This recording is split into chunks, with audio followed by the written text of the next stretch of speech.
Jesus said this as he hung from the cross. He said, "It is finished." And he bowed his head and he gave up his spirit. This verse marks the end of the most unjust, the most brutal event to ever occur in human history.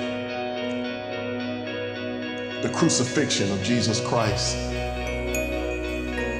Never had an individual suffered to this degree, nor will one ever, but never was one less deserving of such suffering. But we arrive here. It all began with a betrayal from supposedly a friend that led to an unjust arrest, which led to six illegal trials, which was followed by hours of torture. And then following after that, 3 hours of hanging in suspension between heaven and earth on a cross. And after all of that, we hear this final statement: "It is finished." 3 words in the English language with just 1 word in the original language. The word tetelestai, a common word in Jesus' time, normally used in a business transaction. That when a debtor, one who owed money, paid the debtee, the final payment, the debtee would then return, give a slip of paper to the debtor, a receipt. And at the bottom of that debt would be the word tetelestai, paid in full. That's what Jesus uttered from the cross. It was an important statement. You know how I know that?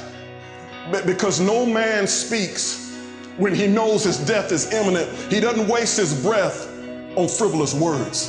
When Matthew gives this same account, Matthew 27:50, Matthew says he proclaimed this one word with a loud voice.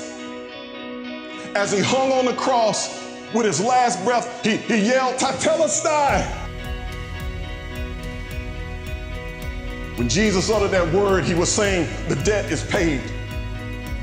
Not his mortgage, not his car payment, not even his debt. But it was our debt, but not the debt for our mortgage or our car payment, but the debt of sin. And so the first time that you and I come short of one of God's commands, we're immediately condemned and we're in debt to a holy God. Many of us, if you're like how I used to be, here's how I'll deal with it. I'll deal with my debt myself. And so I'll just try hard and I'll do better. I'll practice more religion. I'll perform more good deeds. I'll pray more prayers. And I used to believe that somehow I could make myself right with God that way. And if that's what you are, it's because of this. It's because in your theology, you believe this. You believe God works on a point system. What evidence, what receipt do we have that our sin debt has been paid? Let me give you 2 words. The resurrection. Jesus took on man's sin, but in return, he gives to man his righteousness, his perfect righteousness. Through the cross, God was able to display his love for sinners. Not only that, to pay sinners' sin debt. John 3:16, God so loved the world that he gave his only begotten son, that whoever believes doesn't have to perish, but they can have everlasting life. Why did Jesus say it is finished? What Jesus was saying is that the sin debt that had occurred in the garden and has lasted since the garden, that brought about alienation from God, shame, guilt, and ultimately death, he's saying it has been paid in full for all time, for all men.